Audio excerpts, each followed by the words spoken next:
여러분, 예레미야 시대에 큰 가뭄이 있었습니다. 물론 가나안 땅의 가뭄은 아주 흔한 일입니다. 아브라함은 이스라엘 민족의 시조이지 않습니까?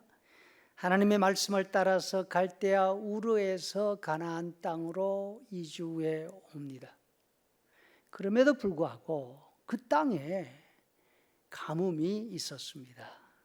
아브라함은 그 가뭄을 피하기 위해서 자신이 가지고 있던 많은 사람들과 가축들까지 다 이끌고 애굽 땅으로 피난 갑니다.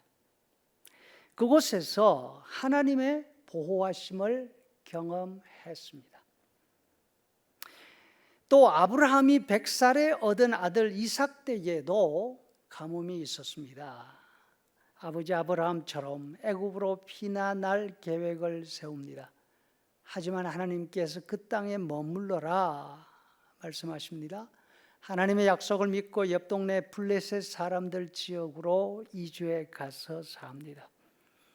가뭄으로 인한 흉년을 면했을 뿐 아니라 지독한 가뭄에도 불구하고 그 해에 100배의 소출을 올립니다. 그 모습을 본 원주민 블레셋 사람들이 깜짝 놀라게 되죠.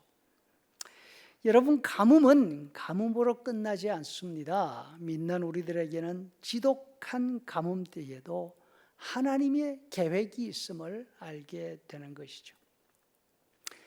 예레미야는 시인입니다. 가뭄의 모습을 간단하지만 너무나 생생하게 묘사하고 있습니다. 온 나라가 슬퍼합니다. 그 슬픔이 마치 야곱이 아들 요셉을 위해서 우는 것 같은 그런 슬픔이었습니다. 창세기 37장 34절, 아버지가 그것을 알아보고 자기 옷을 찢고 굵은 배로 허리를 묶고 오래도록 그의 아들을 위해서 애통하니라. 야곱은 오래도록 그 아들 때문에 마음 아파 울었다 합니다. 예레미야는 이 똑같은 단어를 사용해서 가뭄으로 인해서 온 나라가 겪고 있는 슬픔을 표현하고 있습니다. 사람들뿐 아닙니다. 나라의 성문들이 말라 비틀어졌습니다. 태양빛에 까맣게 타서 땅에 떨어져 부서질 정도가 되었습니다. 예루살렘에서 일어나는 곡소리가 하늘을 찌릅니다. 높은 사람들은 물을 구해오도록 종도를 보냅니다. 우물에 간 종들이 바짝 마른 웅덩이를 보고서 빈 것으로 돌아옵니다. 주인 볼 낯이 없어서 그릇으로 얼굴을 가리고 서 있습니다. 쩍쩍 갈라진 논과 밭을 보면서 농부들이 기가 막혀합니다. 얼굴을 가리고 고개를 떨굽니다. 들짐승들도 마찬가지입니다. 들에 있는 암사슴이 새끼를 낳았지만 먹을 풀이 없습니다. 새끼들에게 젖을 먹이지 못하고 버려둡니다. 들나귀도 굶주림에 지쳐서 눈이 멀 정도였습니다. 예레미야는 가뭄으로 인한 고통을 구체적으로 하나하나 보면서 하나님께 부르짖습니다. 우리를 도와주실 분이 하나님 아니십니까? 그런데 왜 강 건너 불구경하듯 하십니까? 하루밥 먹고 가는 여행객처럼 보고만 계십니까? 하나님이 대답하십니다. 이것은 죄값이다. 그들의 죄 때문에 내가 벌을 주고 있는 것이다. 그러니까 너도 이 백성을 위해서 기도하지 마라.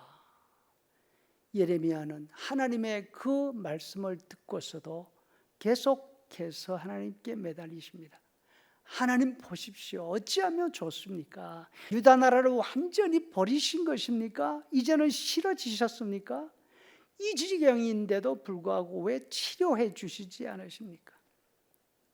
예레미야는 가뭄의 원인, 가뭄에 대한 하나님의 형벌, 그것을 알면서도 계속해서 하나님께 하소연합니다. 이때에 예레미야는 하나님의 마음을 알게 됩니다. 하나님도 울고 계셨습니다.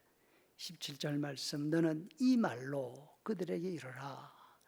내 눈이 밤낮으로 그치지 아니하고 눈물을 흘리니 이는 처녀 딸내 백성이 큰 파멸 중한 상처로 말미암아 망함이라. 하나님은 죄로 인해서 고통당한 이스라엘 사람들을 보시면서 당연하게 여기지 않으십니다.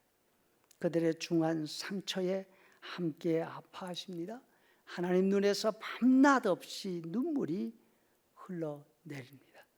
하지만 죄악을 보시면서 그대로 둘 수가 없으십니다.